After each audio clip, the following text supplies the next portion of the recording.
This quote suggests that greatness is not created by talent alone, but by alignment between values, actions, discipline, and purpose. Many people can perform well or achieve temporary success, yet only a few become truly great because their thoughts, words, and efforts move in the same direction consistently. Alignment means living with clarity and acting according to what you genuinely believe, even when circumstances become difficult.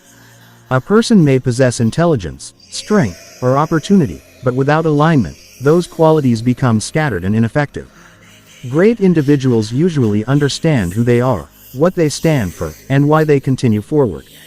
Their decisions reflect their principles, and their habits support their long-term vision. This consistency creates trust, respect, and lasting impact. The quote also applies to teams, leadership, and personal growth.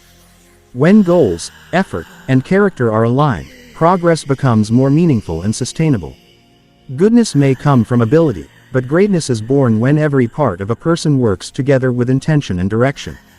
Alignment transforms potential into excellence because focused energy produces stronger results than scattered ambition, confusion, or talent without disciplined commitment through consistent daily actions.